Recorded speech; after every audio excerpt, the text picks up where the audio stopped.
and welcome to the first of our public policy seminars for 2021. It's really good to see so many of you here in the flesh, so to speak. I think we're all a little zoomed out after 2020. Before we begin this afternoon, I'd just like to do a little housekeeping and let you know that we will be recording these seminars for future dissemination through our networks. We won't be focusing on you in the audience or anything like that. So if there's a fire alarm, you need to all head out through the main entrance to the left of the building, where you'll gather on the blue mat near the City to Sea bridge. They tell me that we are earthquake strengthened in this building, but in the unlikely event of an earthquake, we do the drop, cover and hold and wait for further instructions. And there's also an AED monitor and a first aid kit at the reception there. So we at Motu, one of our goals is to enable informed debate around some really pressing economic and policy issues. And one of the ways we do that is with our public policy seminar series. So with the help of expert input and some other stakeholder dialogue, it's our intention to enable start kick-starting really some important joined-up thinking in these important areas. And of course we couldn't do these without the generous support of our supporters, who are the Treasury, the Productivity Commission. ECA has joined us this year, and of course Stats New Zealand, so we'd like to say a big thank you to them. Today our presentation will be by Dean Hyslop, who's one of the senior fellows here at Motu. And Dean is going to talk to us about the changes and impacts of minimum wage policy over the last 20 years in New Zealand. After Dean's presentation, we'll be joined on stage by Bill Rosenberg and Crampton, and we'll expand on this topic a little during that panel time. And then keep your questions, because there'll be an audience Q&A, so we'll be able to flesh out the subject a little more after that. So once again, thank you so much for coming today, all of you, and I'll hand this over to Dean now. Thank you, Dean Hyslop. Thanks, Ruth. Thanks for coming. I'm going to hopefully talk relatively briefly, so Bill and Eric can have an opportunity to say more questions. I'll see how I go. I've got probably more than I should try to do. Anyway, this is based on a recent working paper with Dave Murray, I'm sure you all know, on sort of the idea of doing a two-decade review of minimum wages in New Zealand. A lot's been happening in comparison over that time. So we do some largely descriptive analysis. There's nothing really new in terms of deeper analysis. So it's kind of a review really over that period. We're using various data from Stats' IDI environment, so we have a disclaimer here. Most of the data is coming from the Household Labour Force Survey's annual income supplements that started in 1997, so that's going to be sort of the starting point for some of our analysis, and with a focus more on sort of since 2000. We also, I'll show you a little bit of stuff with some so-called IDI annual incomes, which is sourced from the tax data in the IDI. Any results I'll show you. So just briefly, as a bit of an overview, I'll spend a couple of slides doing looking at the changes since 2000, just as a refresher.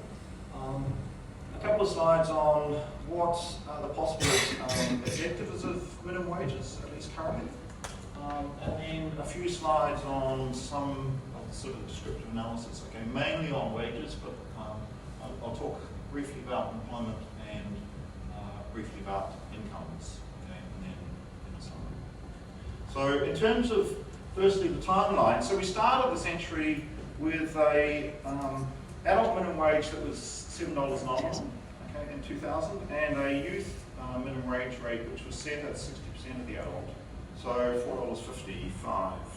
$4.55. Since then, so over the Labour coalition governments in the 2000s, they had two broad sets of policy changes. The first one was to raise the adult rate at roughly twice the CPI during the period. So over the 9 years, the Labour coalition governments, the adult minimum wage rose in CPI adjusted real terms about 34%. Okay. The second change that occurred over this period was a gradual abolition of the youth minimum wage rate, which occurred in 3 stages. So the first stage in 2001 was to drop the adult age rate from 20 down to 18. So 18, 19 became eligible for the adult, and raised the youth rate from 60% to 70% in 2001, and then to 80% in 2002. And then in 2008, the youth rate was abolished. Okay? So the age relevant for the adult rate dropped down to 16. As well as that, there was 2003 the introduction of a training minimum wage for at least 16, 17, perhaps all teenagers. And in 2008, with the abolition of the youth rate, there was what was called a new entrant minimum wage was introduced, okay, at what would have been the youth rate, okay, so 80%. So as a result of those changes, the minimum wage for teenagers went up, I think, 125% over that period. Since then, during the 9 years of the national coalition governments, the minimum wages were sort of maintained as a status quo. Okay? And status quo meaning they were increasing at roughly the same rate as wages. Okay? So the ratio of the minimum to the median, which I'll refer to later as the Cates Index, stayed constant around about 60% over that period. In addition, in 2013, there was some tweaking of the training and the new entrants minimum wages that extended them somewhat further, but by and large it sort of maintained. And then under the more recent Labour coalition government through to 2021, there was the commitment to increase the minimum wage from $15.75 up to $20 as of April this year. Okay, so that led to a 19% increase in the minimum wage over that period. Okay, so the net result over the 2 decades is we have had a 80% real increase in the adult minimum wage, okay, relative to CPI changes, and approximately a 200% increase for teenagers.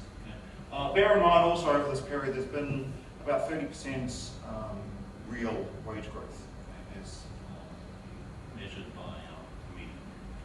So that's sort of the backdrop of what's happened. So the second topic is sort of what are the objectives of the minimum wage? And I must say this is in some sense the most puzzling thing for me about this set of policies as to what are they really trying to achieve? Or so there's sort of 4 possible criteria that they might be focused on. The first one, which is probably the longest historical objective of minimum wages, is some form of poverty alleviation or income support policy. Okay? And this remains part of the current debate, okay? As seen in the highlighted quote from the CTU's 2015 submission to the minimum wage review.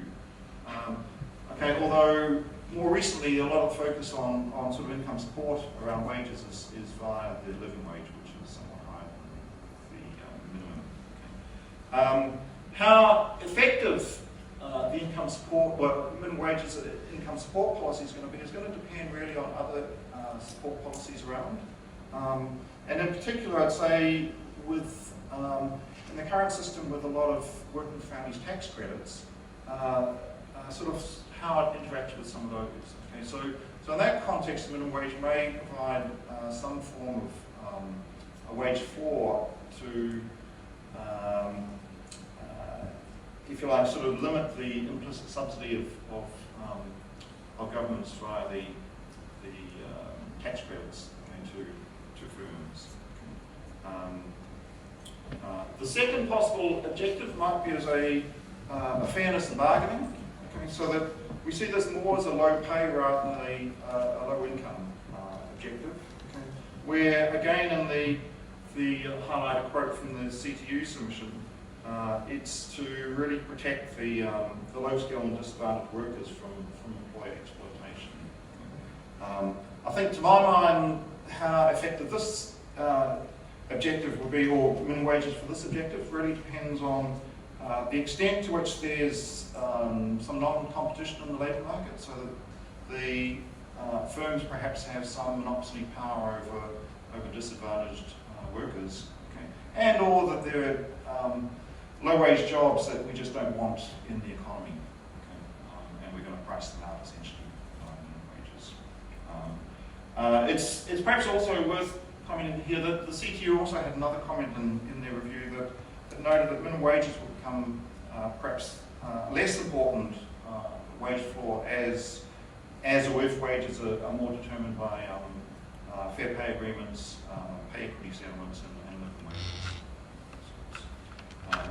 The other possible objectives as some form of productivity or economic performance enhancing policy.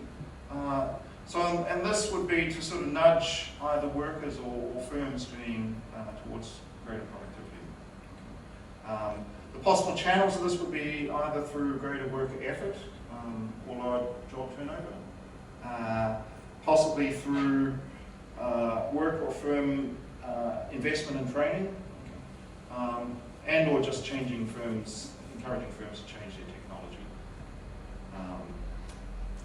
And then the final criteria we've included is possibly as a human rights and discrimination objective. Okay. And this was one of the arguments behind the abolition of the youth rate in 2008 was that it was an age discrimination-based policy. Although recognition of the human capital value of a youth rate, I think, is seen by recognised by the introduction of the training rates and the new entrants starting out wage rates. But these, I mean, one of the possibly puzzling questions in what I'm going to show you is why the new entrance rate and the starting out rate seems to be relatively little used as a minimum wage policy. I'd also sort of say that New Zealand currently is quite unusual among developed countries in not having a youth-specific rate. So Australia, through its complex award systems, has lots of junior pay rates. Most other countries have quite extensive youth wage rates through the systems. So that's sort of the possible questions, and as I say, there's not really, to my mind, a clear statement of what are the objectives of minimum wages currently. So the third thing I want to talk about is some descriptive analysis of the effect of minimum wages. Okay. Firstly, on wages. So this graph has 4 lines. The solid line in the middle is the trend over the 20+ years in the minimum wage, and that's been CPI adjusted. The line above it is the trend in the median wage rate through that period. The more solid dashed line at the top is what's called the Cates index, which is the ratio of the minimum wage to the median. Okay? And this is a commonly used measure for sort of how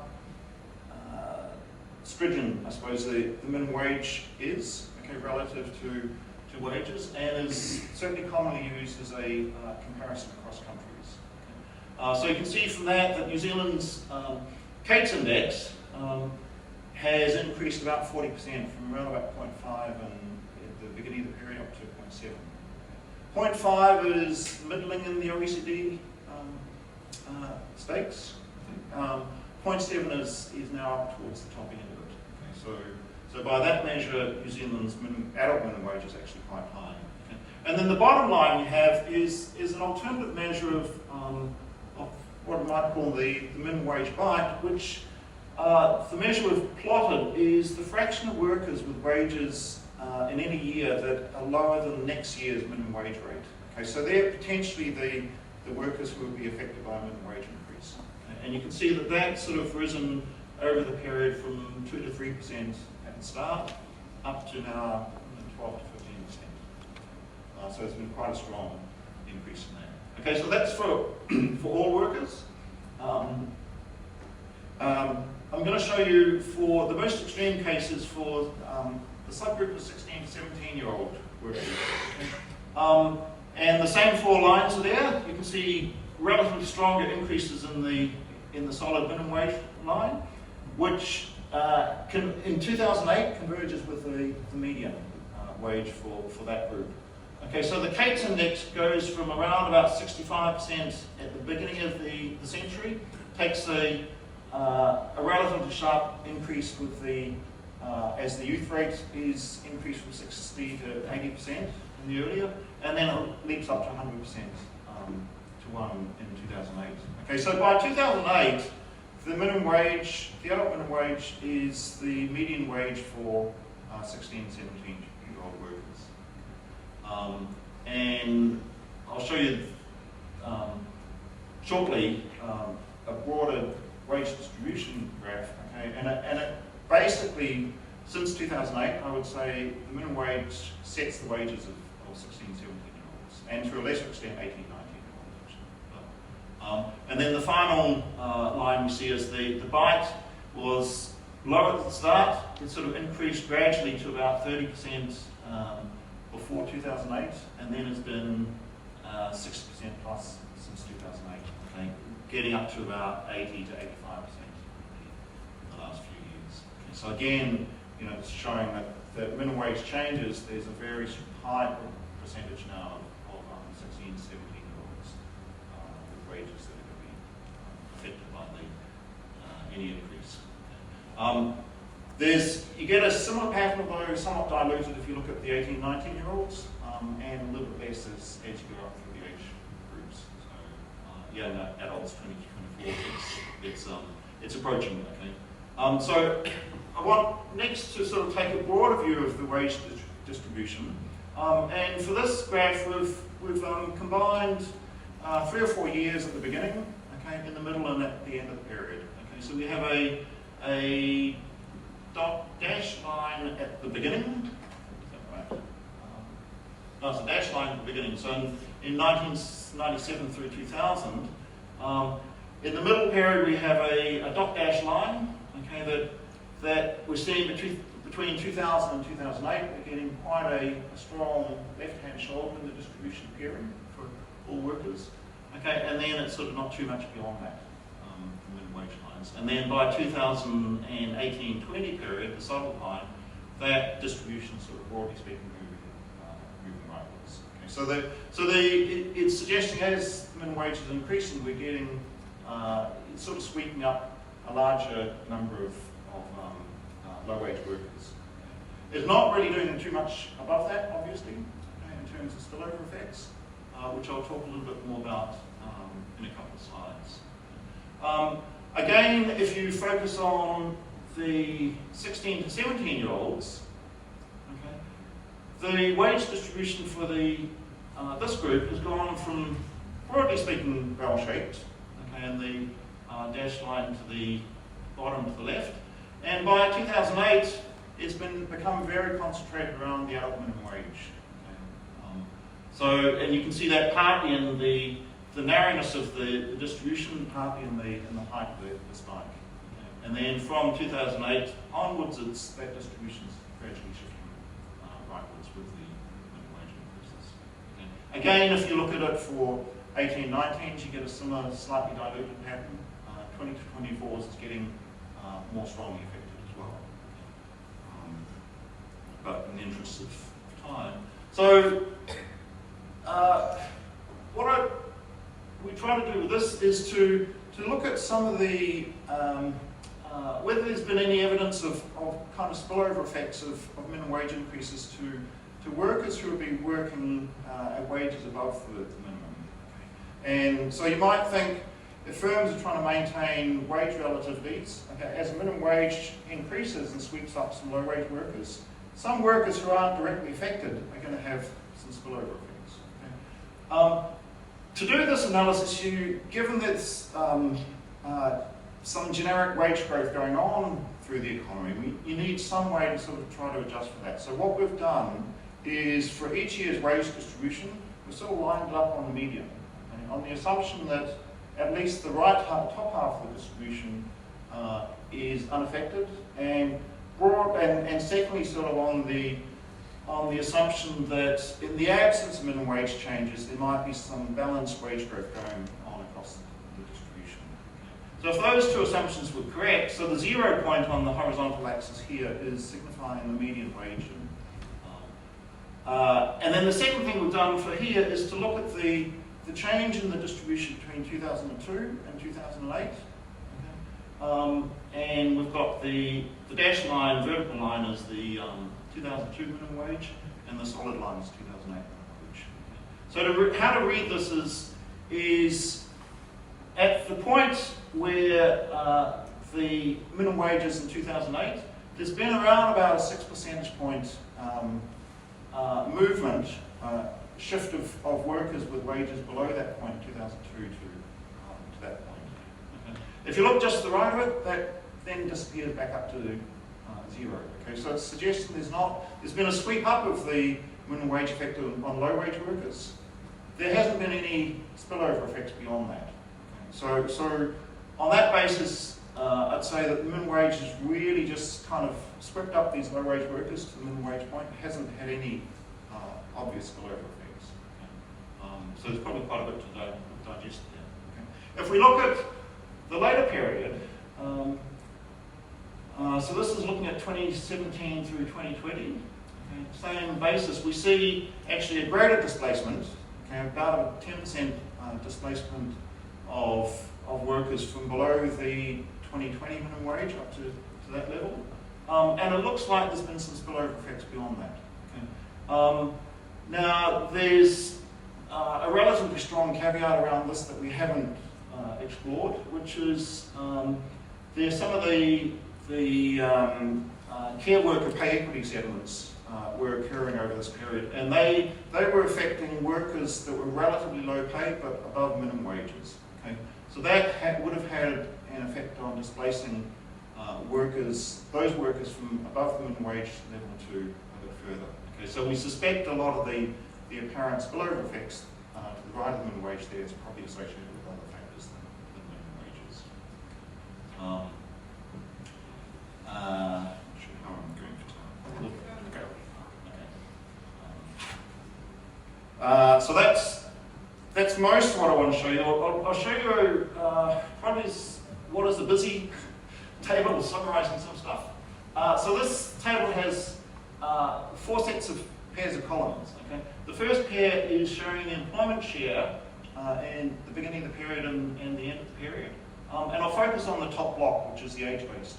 Okay, you can I'll give you time. You can look at some of the others, but each row has for an age group. So if we take the first row, it's saying in 1997, 16, 17-year-olds accounted for 3% of employment. Okay. These are just headcount measures. 2020, they were a little bit lower, 2%. Okay. The next pair of columns is saying what fraction of minimum wage workers were 16 to 17-year-olds. Okay, so it's 5% in 1997 and about 10% in 2020. So the share of minimum wage workers that are teens or young teens has doubled over that period. Okay. The third set of columns, the fraction on the minimum wage, is giving us the incidence of that group of workers who are earning minimum wages. Okay. So that was 5% for 16 17s in 1997 and is now 57%. So this is with the minimum wage now is, as I say, is at the median of the wage for 16 17s. So we're getting actually more than half of them are earning at or less than the minimum. Okay. And then the final pair of columns is giving us is taking the ratio of the minimum wage worker share, so that's the 10%, okay, relative to the employment share, which is 2%, okay, for 16, 17s in 2020. So you can see from 1997 to 2020, there's been a huge increase for the teen workers in terms of their incidence among minimum wage workers. You get a similar pattern for 18-19s, again, as I say, slightly diluted because they have more experience. And again, a more muted effect for 20 to 24s, the young adults. Okay? But collectively, if you look at the highlighted numbers in the 2020 minimum wage worker share, by 2020 we have nearly a quarter of minimum wage workers are teenage workers. And that's bearing in mind that they account for 5% of total employment. So they're 4 to 5 times more likely to be minimum wage workers than they are to be workers. Okay. If you include the 20 to 24s, that group is close to half of all minimum wage workers, even though they account for 15-16% of employment. The other thing, so I think with this in mind, I say, minimum wage currently is determining wages of teenagers, and is, broadly speaking, not doing too much for other non-teen, non-young adult workers. Okay. The bottom row, the 2 highlighted columns, is sort of is showing that's the fraction of workers who are minimum wage or less in the respective years. So the fraction of workers who are affected by minimum wages is more than doubled over the period. Okay. But if you look at if you go up to the 25 to 64-year-olds, that same rate has gone from 4% to 6%. Okay, so it's increased, but it's been a relatively mild increase compared to the fraction for young workers. And if you look at the other demographic groups, then you see nothing comparatively large compared to the young worker effects. So I think that's all I'm going to talk about in terms of the wages. I'll talk briefly, and I won't show you results. A bit mucky. I'll talk briefly about employment effects. Okay, and so we find our analysis finds some employment effects for the 16 to 17-year-olds, and it looks to be semi-robust, although there's not a whole lot of robustness in any employment effects of minimum wages actually these days. So there's quite an interesting and sometimes relatively bitter dispute internationally going on between what I characterise as the Dubé and co-authors who are, I think, have at least a relatively benign effect of minimum wages, okay, versus Newmark and authors who I would caricature as believing minimum wages are the curse of the labour market. Okay. Interestingly, in 2 respective summaries of the employment effects of minimum wages, they come up with Dubé summarises the median elasticity as being negative about 0.16 for affected workers. Newmark comes out with an elasticity in the range of -0.1 to -0.3. So they're not really, on a different page in the numbers. So it's sort of quite an interesting debate if you're on the sidelines to it, and interesting. Okay. So as I say, the results we have are a little bit mucky, but we find, I think, some evidence that's relatively consistent for the young workers. Okay, not much for other, perhaps up-risk, sort of low-skill workers. Okay, and I think that's sort of by and large consistent with a lot of the literature now that minimum wages don't have that strong an employment effect overall. So in terms of, this slide is somewhat connected, but in terms of why might there be some sort of downside risks for teenagers, we've looked at sort of various patterns for all industries, and then what we consider the main teen industries, which are agriculture, retail trade, and accommodation and food services, I think. So they're the industries that have a high fraction of teen workers and low wage workers. Okay, and you can sort of see that in the beginning of the period, even in the main teen industries, that the minimum wage share of the total labour cost on average was only 2.3%, so comparatively mild. Okay. The average minimum wage share of labour costs now in those industries is 12.3%. So it's so that's the average, and then around that average there's going to be a fair amount of heterogeneity and dispersion, okay, for particular firms. So one possible take as to why minimum wages historically don't really affect employment too much is if they're a relatively small share of the wage bill, then firms live with it. Okay. The risks, I would say, from this is that we're now getting to the stage, at least for these workers, that young workers, that they're potentially quite a large share of the wage bill. The final thing, slides I want to talk about is a little bit of descriptive analysis on how effective is minimum wages as a income support policy. Okay, so what we've done here is, this is looking at annual incomes in the IDI, and we've aggregated annual incomes for people, so this is based on the HLFS sample, but annual incomes for people in the same household. We've so-called equivalized the income of the household for the number of people in the household, so to get some comparability. And then we've done two things. One is to take the share of total household income, okay, that is derived from transfer incomes, which I think does not include working families tax credits. So I think these are direct transfers. So that's the spiked lines mostly on the left. Okay? And the second thing we've done is to take the fraction of workers in a household that are earning at or below minimum wage levels. Okay? So that's the flat lines down the bottom. Okay? And you can sort of see as a targeted income support policy, not surprisingly, transfer income is relatively well targeted. Okay? In contrast, as an income support policy, minimum wage workers are distributed pretty broadly across the distribution.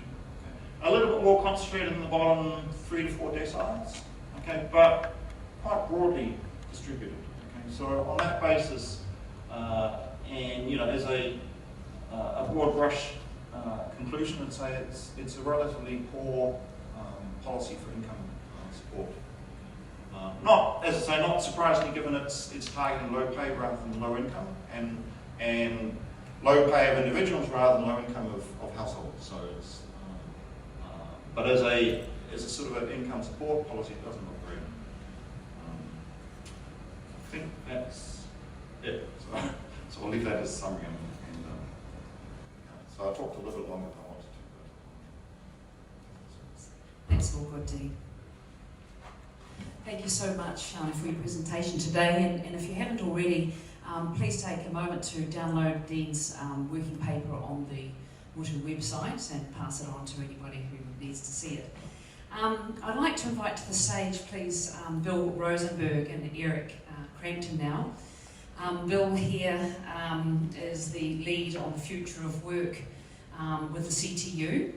And he's also a Productivity Commission Commissioner, but he joins us here today in a private capacity. Bill was quite an expert in this area of minimum wage practice, policy and research, having been a former researcher at the CTU and policy director. And here we have Eric Crampton. Eric is the Chief Economist at the New Zealand Initiative, and he is also the adjunct senior fellow at the Canterbury University Economics Department.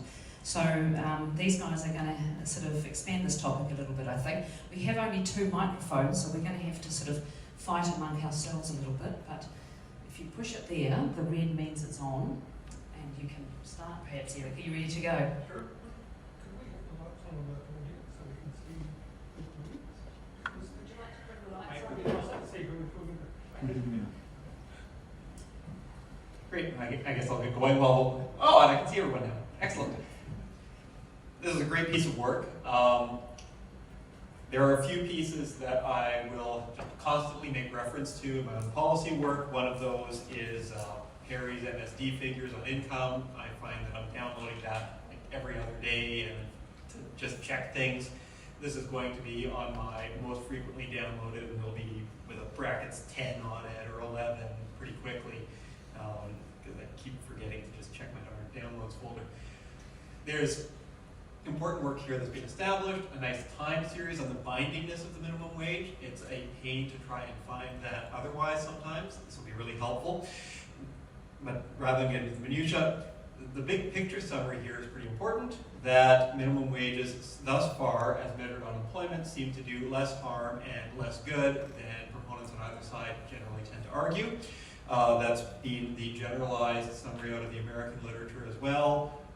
Overall, in the broad, it doesn't do quite as much as you'd think, and that's perhaps not surprising, where if they did do substantial benefit, they would be increased an awful lot more quickly, and if they did have substantial harm, they would not be increased quite as much. So there are political economy feedback mechanisms here. The big picture also reminds us, though, that the wage bill isn't the only part of the labor compensation package, and it's probably worth watching some of these other margins. So there's a recent Journal of Economic Perspective symposium issue looking at effects of minimum wages. One of those pieces by Clemens reminded us about non-wage effects. So when I go out to the labor market, I am not just getting a salary, I am getting a bundle of benefits.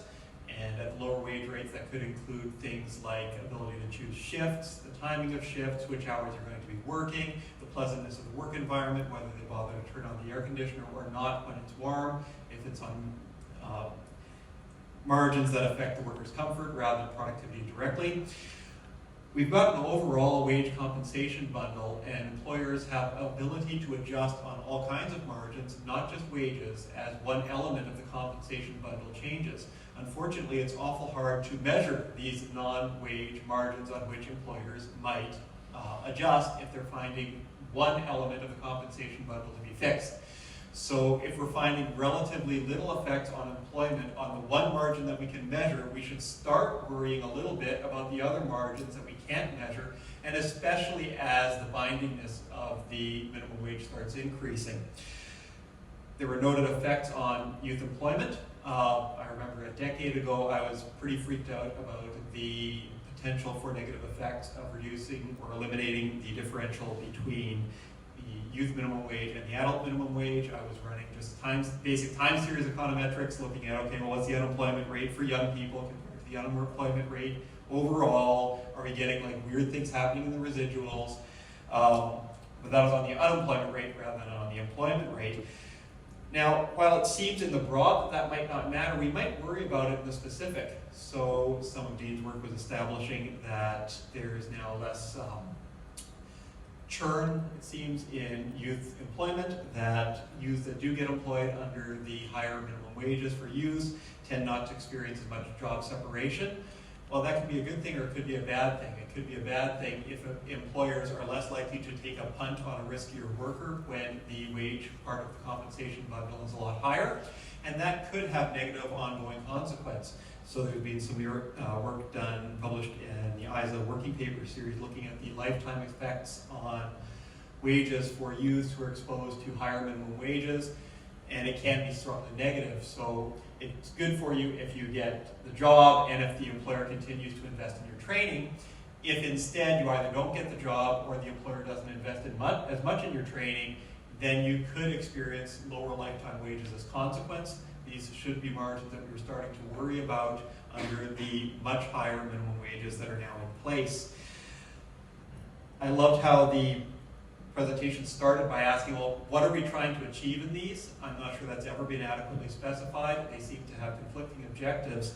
And I worry a little bit as well where if one of the potential reasons for having it is distributional around offsetting some of the potential effects of working for families, that could be offsetting some of the point of working for families. So when that was established in the mid-2000s, it seemed that the purpose of it was to drive a wedge between wages and employment and income if you're on benefit, to encourage greater labor force participation and provide potentially, if there were an employment subsidy there, and it will depend on relative elasticities, it was one that would increase hiring rates. Now, if we worry that that's a bad thing, it seems contrary to the purpose of it in encouraging employers to hire more people on that, from that end of the distribution. So those are just fairly minor quibbles. Other bits we might want to watch for in future would be regional effects, where if overall employment numbers are determined by wages largely in Auckland, because both people live in Auckland, or well, not most, but come on. And we have differential regional bindingness of the minimum wages. This could start being a bit of a problem. It would be potentially inducing greater migration to Auckland, where overall wages might be higher. That might not always be efficient. If people would have preferred to stay in places where there's far lower cost of living, but now you're being priced out of the labor market, this could be a problem. And it could also be a problem that winds up hitting us in what might yet come in implementing an award system without regional variation in wages. I've probably chatted enough for now, but we'll come back to it. Thank you. Yeah, and once again, just thank Dean and Dave for a really useful paper and review of where we are, at least in the 2000s, or since the 2000s, on the minimum wage. And I guess the question is, then what are the policy implications of this? But that might come from the floor. Some people might have some good ideas there. So I'm here, as was said, I'm both. I've got a background both in the CTU and Productivity Commission, but I'm representing neither. So this is purely my own views, although you could probably see some biases in it. And I see the Productivity Commission is one of the sponsors of this, so grow the Productivity Commission. So from my point of view, the way I think about minimum wages is largely that they create a wage floor, and that is, in order to ensure all those other things like people have a reasonable standard of living and that kind of thing. Now, the effect of that has clearly been not to shift up the whole wage distribution, but to compress it. And in a sense, that's not a bad thing, and there's good evidence, from international studies that raising the minimum wage actually does reduce inequality. So there's those effects that, in my mind, are good ones. But there is a limit to how much you really want to compress that wage distribution, because you start to get problems with recognition of skills and all those kinds of things. So perhaps New Zealand has been an extended experiment in the minimum wage, and I must say that every time the minimum wage has gone up, as an economist, I've kind of thought, boy, we're really pushing the boat out here, aren't we? I mean, it's interesting how little impact it's had on unemployment. One of the possible objectives that Dean and Dave mentioned was that it effectively increases the bargaining power and reduces exploitation. And the fact that the minimum wage has risen from 54% to 71% of the median from 1997 to 2020 without significant employment loss suggests there was a very significant employer power there to pay lower wages and remain economically viable, without which the minimum wage has addressed. But in terms of the issue as to whether it addresses poverty and low incomes and so on, yes, I accept that it is not well targeted. But to me, the question is, a lot of the direst poverty is amongst people who are not in the labour force, and therefore you wouldn't expect it to address that part of that element of poverty. But secondly, to me, the real test is what is the counterfactual if we didn't have a minimum wage.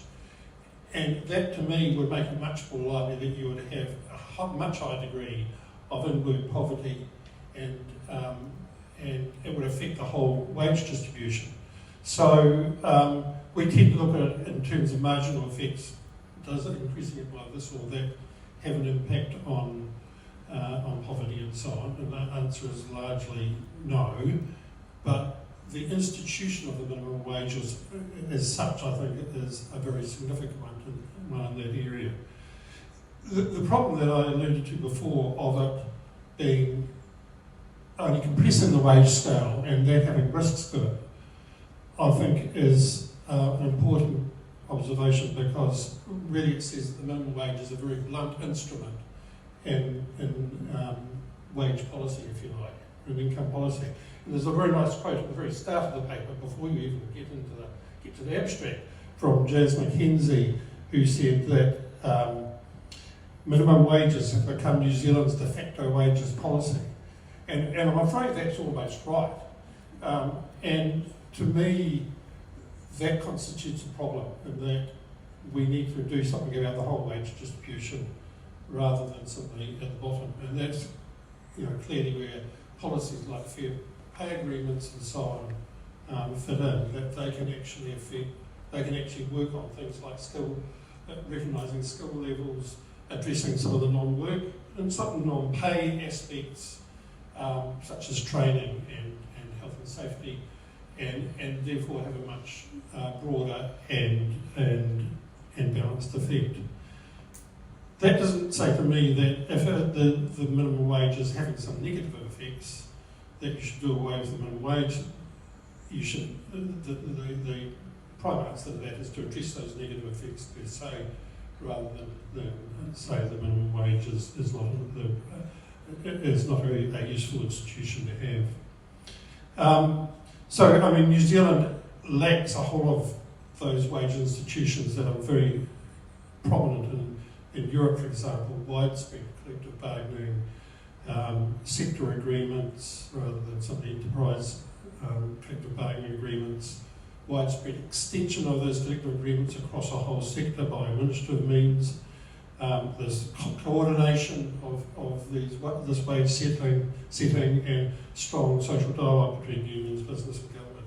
So we have a relatively impoverished wage setting system in New Zealand. How am I going for time here? A wee bit more, okay.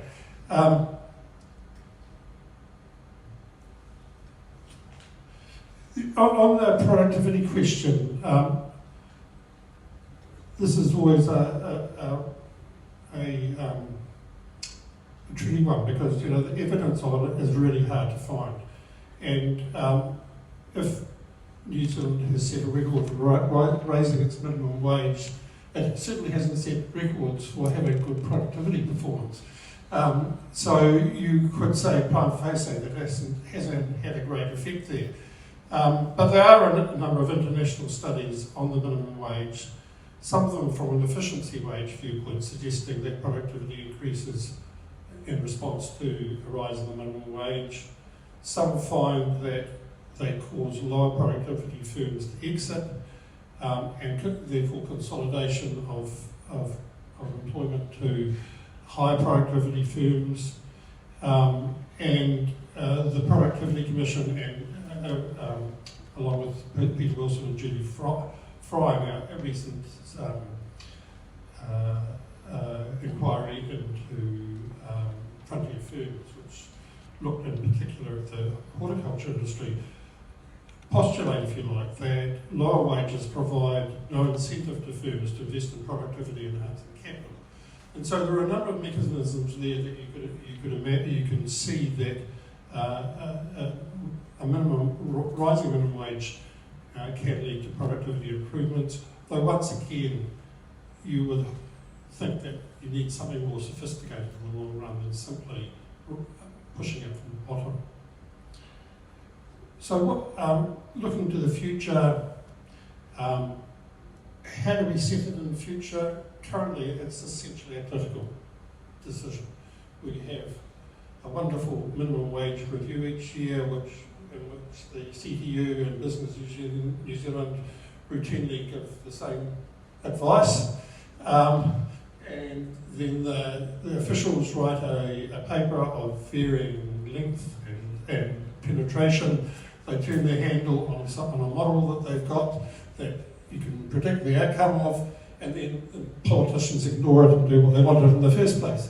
So I think that it is time to think about doing this in a more considered way.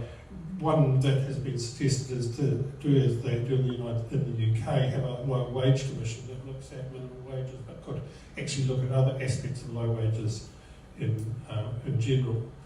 The other point I would make is that there have been concerns about whether enforcement is sufficient in this area, and certainly the CTU has had concerns about the size of our labour inspectorate and so on. It's one of the issues of a de-unionised workforce that there's no kind of intrinsic enforcement of these things, so you need a much stronger regulatory apparatus in order to enforce them, and a lot more effort needs to be put into that. So I'll finish there. Thanks. Thank you both very much for your insights. That's fantastic. I think we'll open it up now to audience questions. So just bear with me, I've only got the one mic, but we're recording this series, so it would be great if you have a question, if you'd speak into the mic. Is there anything pressing? Here we go.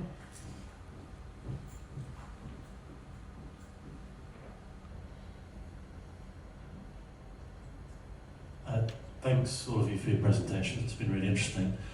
Just had a quick question about sort of job loss effects, with the caveat that job losses from things like minimum wages aren't always necessarily a bad thing. As Dean said, sometimes you want to price firms out of the market and assume that the capital thus employed will be better employed somewhere else. But with that caveat, if you haven't found major employment losses from the minimum wage as it currently stands, how much higher could it go before we do start to see significant employment losses, do we think? Is there any evidence? I mean, just, if you put it up to $50 an hour tomorrow, obviously there'd be massive effects. Where's the threshold? When do we start running out of room to actually use this as a policy tool? So you've got one mic between the three of you. I don't know on that. Simple answer, but I would delineate adults from young workers, and adults, either 20 or 25 up. It seems to me we could. Even among adults, actually, the minimum wage is quite high by international standards, but it still is only affecting, as we measure it, 6% of workers. So I'd say on that basis, for adults, I think we could tolerate probably more. Whether we want it is another issue. And as I say, it is hard finding consistent adverse employment effects of teens. But the other thing that I wanted to say, or will say now, is that if you look at the employment rate trends for 16 and 17s, they were 40 to 45 up until about 2008. And then through the minimum wage changes and the GFC and other recession, they dropped down to below 30, I think to about 28%, and have recovered gradually to about 32%. So I would say, that's kind of smoking gun evidence that there has been lost employment at that group. Now, they're kind of tiny, small. We maybe don't really care about teenage employment. The second paper I did, Steve Stillman on that. We did find some employment effects for that group. Interestingly, it seemed to be among the group who were also studying. So if they weren't studying, there wasn't an employment effect, which could interpret as being, well, if you're not in employment, you're going to stay and work in education at that stage. So I wasn't quite sure the interpretation of it, but the employment loss was all among those who were also studying. So it's a good question as to, partly it's a good question of, given the how high the minimum wage seems to be, even for adults, that 5 to 6% of workers seems not much to me. And that's as we're measuring, right? So that's including, there's probably some non-compliance, there's probably some, or there are some exemptions, and there's quite a lot of measurement in what we measure. But, Bill, do you have something to add to that? Yeah, so, I find it remarkable that we have a case index of 100% amongst teenagers and with remarkably little employment effect. Granted, there seems to be some effect in young people studying more. Perhaps they didn't want to study, but overall, I would have thought that studying more is a bad outcome. And if you look at our NEET rates, while NEET rates are certainly arguably too high, they're around about the OECD average. So it hasn't caused an enormous blowout in that outcomes for young people. To me, some of these measures, like the Cates Index, one of the really interesting findings on your paper was that finding that we have enormous NEET rate Cates Indexes for those young people, which says to me that the Cates Index is really a bit of a nonsense in determining, the life and the impact of the minimum wage. To me, the issue now is really has the usefulness of raising the minimum wage ad infinitum really run out, and should we be looking at more sophisticated ways of doing things? And that to me is really the big area. That doesn't mean we shouldn't keep on increasing the minimum wage at some reasonable rate, but to rely on it for our wage policy, as Jeff McKenzie said, I think is kind of just getting into the stopping thinking territory than being helpful. In some ways, it feels like the old Wile E. Coyote cartoons where he runs off the edge of the cliff and his feet are still going and you wonder when he's going to fall. Cates Index is now where they are with international uncertainty where it is and closed borders as they are. Kind of feels like we're off the edge of that cliff with the feet still going. But we're well into out of sample. It's hard to predict what's going to happen once you're out of sample. I would dispute a little bit the characterization around maybe it being a good thing for some jobs to be destroyed. I don't want to put words in your mouth at all on it, but it could be that policy is trying to do that. It might not be that it's a good thing for policy to do that. So there had been some work by Tim Leonard looking at the historical origins of the minimum wage in the United States, and some of the work there suggesting that it was aimed at trying to disemploy people the government thought should not be employed. So it's worth taking a look back at some of that evidence, and that's a bit worrying. In the paper as I read it, there were bigger employment effects during downturns. That might be a problem if you worry about labor scarring once you get into downturns. And since none of this seems particularly well targeted, it doesn't seem a great idea to keep pushing ever further into out-of-sample areas. Thank you. We have time for a few more questions. Jeff?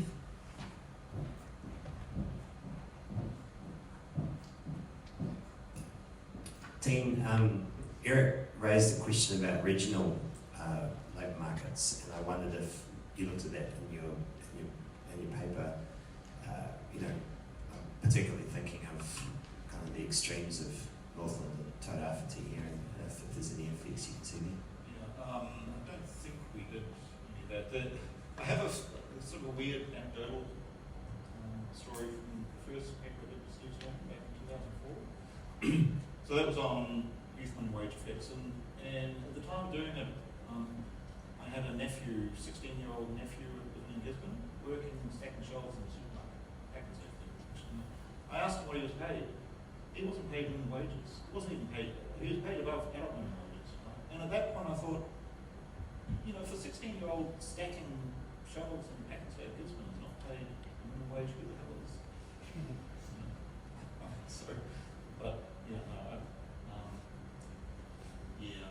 not quite sure why we didn't look at the region.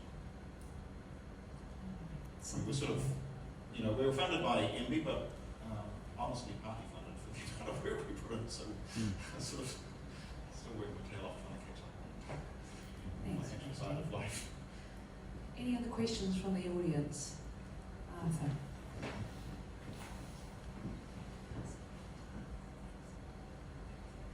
Thanks very much for that. And there was some really good work that Steve and others who might have been on it, Dean, that looked at the effect of minimum wages on tertiary study for youth.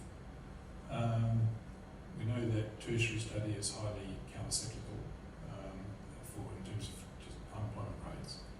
Did you look in this study about the effect of youth minimum wages on decisions to enter tertiary education, and if so, different types of tertiary education between sort of into low, if you like, lower skilled tertiary education with lower returns and tertiary education with higher returns? Not any detail. I'm trying to remember. Dave, we do have some graphs in the paper, I think, on education rates. So we're just tying that change in the youth employment rate balanced by study, change in study. But nothing in terms of level of study. Interesting extension.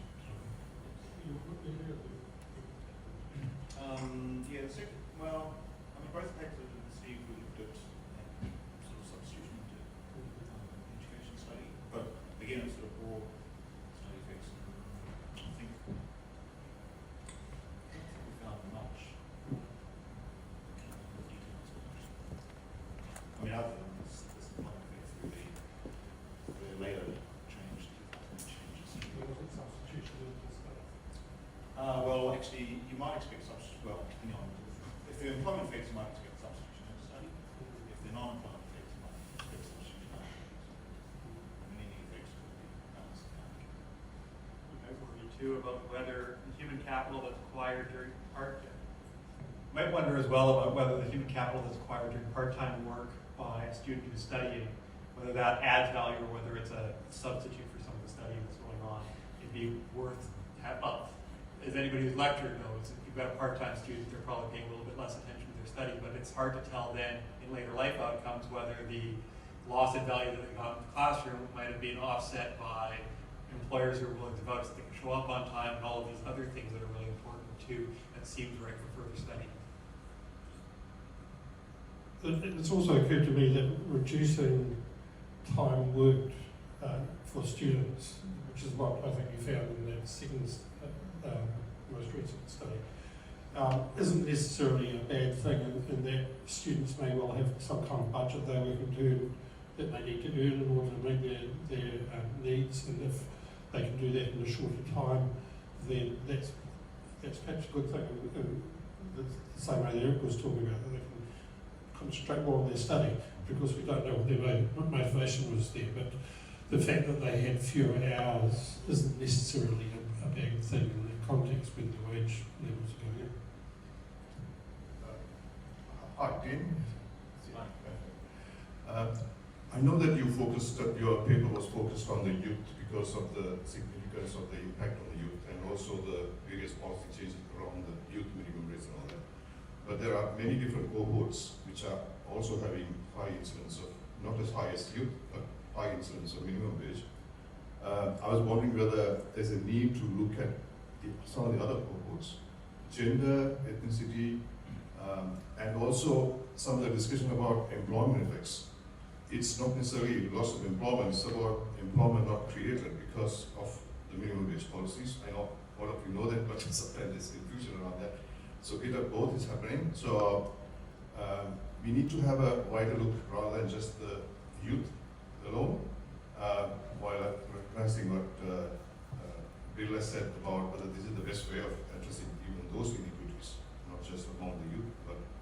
And the other thing is some of the effects that we're studying is the demand effects about firm demand for workers, but what's the response of workers to the minimum wage in terms of supply or hours worked and all those things. There are other ways they have been looked at.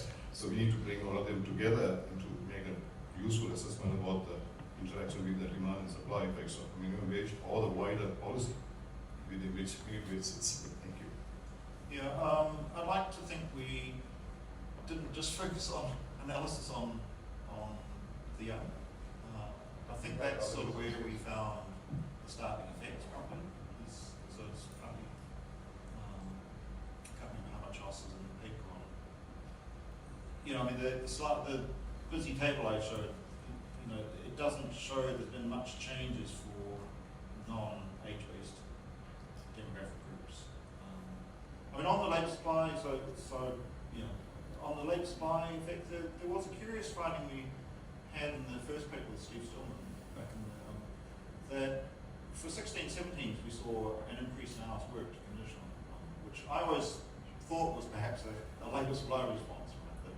That I mean, you know, if the minimum wage goes up, then economists normally focus on the labour demand effect on lowering employment, but you'd also expect if it's, you know, going up above the competitive rate, then there'll be an increase in labour supply as well. So, you know, that particular finding, you know, a lot of what we found in the paper, I guess, then, I thought, well, you know, there's relatively benign labour demand environment, and there's some, you know, wage boosts to the labour supply of young workers. It's kind of, I wouldn't push it too strong. More hours by fewer workers. More hours by fewer workers is also consistent with getting into insider-outsider kinds of models too, though, right? And then you start worrying about, well, who is being disemployed, what are the lifetime effects of that on human capital accumulation and later wages. And if this keeps pushing at these very high CATS ratios, there are other margins you might want to consider. So looking again to the youth minimum wage as a separate thing from the adult wage. But like, how do prisoners that have been released start getting reintegrated into labor markets when the minimum wage is very high relative to the median? What sorts of things might we think about for that? I remember when the sheltered workshops basically had to shut down because the standard minimum wage got applied to people who were living and working in sheltered workshops, where the point wasn't so much to give a salary to live on, but to provide a meaningful experience. Getting some of the carve-outs for those groups that are specifically very badly disadvantaged by very high minimum wages starts getting a lot more important when we're at the CATS ratios that we're at now. Of course, another way to address that is to have some forms of wage subsidies for those groups and maintain living wages. John Murray from EB. I have a question more about how the minimum wage is set. And I think it's more for Eric and Bill, but I always think it's from you Dean. So given that we don't know that point at which the minimum wage might do serious damage, you know, you only find out that point when you reach it, is it better to think about 4-year wage tracks, minimum wage tracks, where businesses can factor in what's coming down the road, or is it better to do it year by year where you can take the point in the business cycle and how fragile or otherwise our post-COVID recovery is?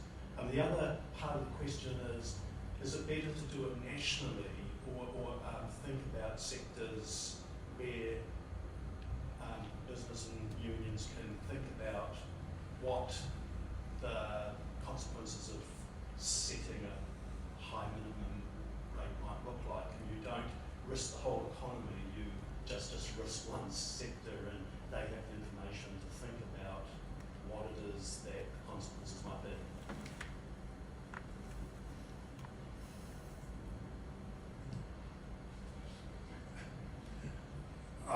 I'm not sure I've got answers to your questions here.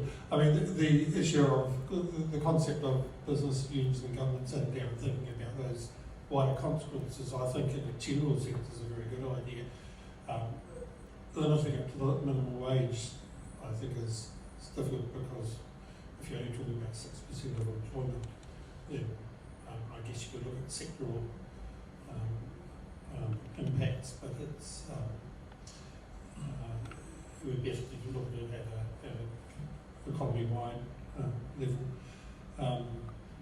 In terms of, sorry? Isn't fair pay agreements an idea about sector minimum or occupational sector?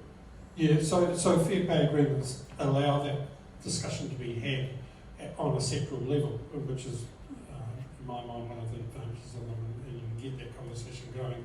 and on a broader base than simply how much should the wage rise, but you can think about the skills and all sorts of other things as well, and condition, the economic conditions. In terms of our path, there's probably some sense in that, in the sense that's what this government did with its most recent one, and I guess that will require some foresight by governments and some faith that they're going to be in for more than one term as well. First, I really liked the papers that Andy put up in this year's consultation on the minimum wage. What were you guys at, like 120 pages, and it was just thorough through everything. You guys put up crazy amounts of work that was, of course, ignored, but it was awesome that you guys did that work. It's useful reference. I have liked the general targeting of a ballpark around a CATS index to provide some kind of certainty over a long period, which then automatically kind of responds to what's going on in the overall economy. Dean pointed out they're kind of tracking at 62% there for a while, and then it was kind of tracking around 66%. It would have been great had the government listened to you guys on, well, let's hold off on this given the current circumstances, because we don't know what the heck's going to be coming down the pike. Maintaining that ability to hold off would be great, but the political decision making around this seems strange. They've been lucky so far, and hopefully the luck holds. So, long-term certainty around having a targeted range around the CATS index and the ability to hold things off if things are going weird. I don't mind. I'd not go down the path that Bill's suggesting around fair pay agreements. Moving towards thousands of little pay agreements on weirdly defined sectors that are on arbitrary kind of regional designations, it's going to just be a nightmare. We have managed to get into a pretty deep, we have pretty high employment outcomes. We don't have the structural unemployment problem that they have in Europe. We don't have the insider-outsider problem that they have in Europe, and we have substantial risk of breaking things going down these other paths. Unfortunately, that's all we've got time for today. With that, I'd like to bring this discussion to a close, and thank you so much, everybody, for joining us today. Yes, and thanks to our panel, and Dean, you can clap if you like. Thank you so much.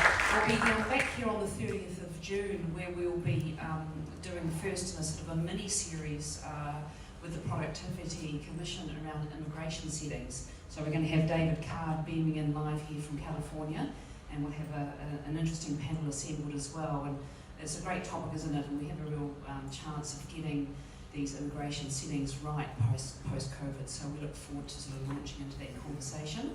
On your way out, please make sure you take a jotter pad. Thank you so much for coming. That's your little gift to take away. And make sure you're signed up if you're not. Just finally, I'd like to have a final thank you again to our supporters, that is the Treasury, the Productivity Commission, Stats New Zealand, and now ECA. Thank them very much for thinking with us in this policy series. So thanks again. See you in 3 weeks from now. Looking forward.